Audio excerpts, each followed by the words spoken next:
آج میں اپنے چینل میک ٹی وی پہ سلطان ٹیپو نے انگریز جنرل میتھوز کو بری طرح شکست دی کے بارے میں بیان کروں گا۔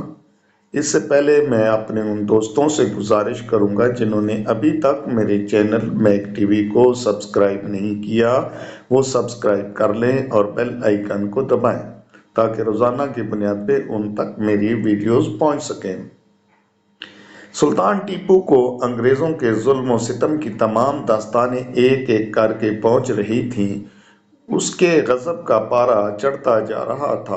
آخر وہ چند ہی روز بعد شیر کی طرح گرجتا اور دھاڑتا ہوا بدنور کے میدان میں پہنچ گیا۔ انگریز فوجیں بھی اس کے سامنے آ کر صف آرام ہوئیں۔ اس وقت سلطان نے ایک جنگی چال چلی۔ وہ انگریزوں کو دھوکہ دے کر ان کے عقب میں پہنچ گیا اور ادھر سے حملہ کرنا ہی چاہتا تھا کہ مخبری ہو گئی اور انگریزوں کو پتہ چل گیا کہ سلطان ٹیپو کا لشکر پشت سے حملہ آور ہونے والا ہے۔ یہ خبر پاتے ہی جنرل میتھوز فوراً اپنے لشکر کو لے کر قلعہ میں واپس چلا گیا اور قلعہ بند ہو گیا۔ سلطان ٹیپو نے آگے بڑھ کر قلعہ کا محاصرہ کر لیا اور سلطانی توپ خانے نے قلعہ پر آگ برسانی شروع کر دی۔ کہتے ہیں کہ قلعہ کے اندر فصیل کے ساتھ ہی ایک بہت بڑا کنواں تھا۔ قلعہ کا یہی واحد کنواں تھا جس سے پورے قلعہ والے پانی حاصل کرتے تھے۔ ادھر فصیل قلعہ پر رات دن گولہ باری کا سلسلہ جاری رہا۔ اس شدید گولہ باری کا یہ اثر ہوا کہ فصیل کا وہ حصہ جس کے نیچے بڑا کنواں تھا ٹوٹ کر کنویں پر گرا اور کنواں بند ہو گیا۔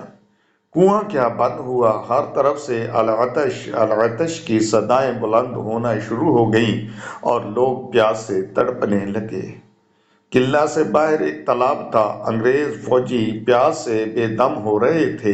ایک رات وہ فصیل کے ٹوٹے ہوئے حصے سے باہر نکلے اور پانی بھر بھر کر لے جانے لگے۔ اندھیرے کی وجہ سے پہلی رات تو سلطانی لشکر کو پتہ نہ چل سکا، مگر دوسری رات کو سلطان کا لشکر پہلے سے چوکنا تھا۔ قلعہ کے انگریز لشکری جب دوسری رات قلعہ سے نکل کر تالاب پر پہنچے اور انہوں نے بڑے بڑے ڈرموں، پیپوں اور برتنوں میں پانی بھرنا شروع کیا تو سلطان کے فوجی جو گھات لگائے بیٹھے تھے ان پر ٹوٹ پڑے۔ پانی بھرنے والے انگریزوں کی تعداد 3000 سے زیادہ تھی۔ انہوں نے مقابلہ کرنا چاہا مگر چند منٹ سے زیادہ نہ ٹھہر سکے اور سر پر پیر رکھ کر قلعہ کی طرف بھاگے۔ اس افراتفری میں انہوں نے خود اپنے سینکڑوں آدمیوں کو پیروں تلے کچل ڈالا۔ جو باقی بچے ان پر سلطانی لشکر گولیاں برسا رہا تھا۔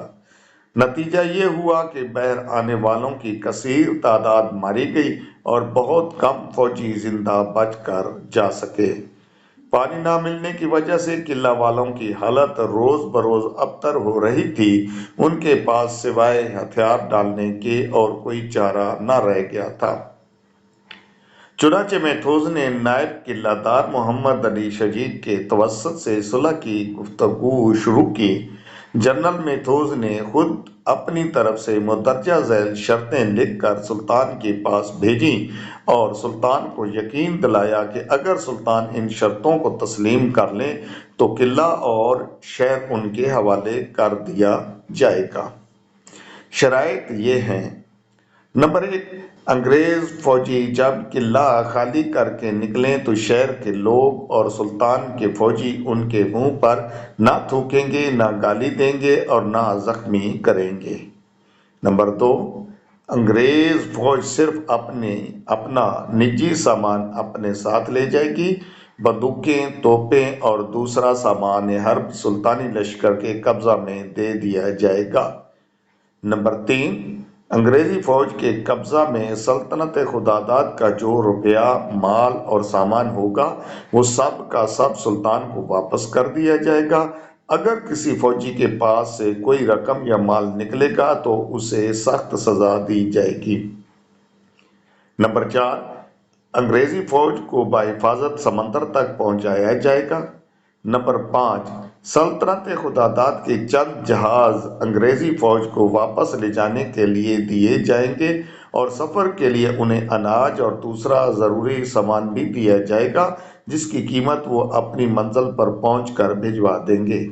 نمبر 6، جو لوگ خشکی کے ذریعے جانا چاہیں گے ان کی حفاظت کے لیے بمبئی تک ایک حفاظتی دستہ دیا جائے گا۔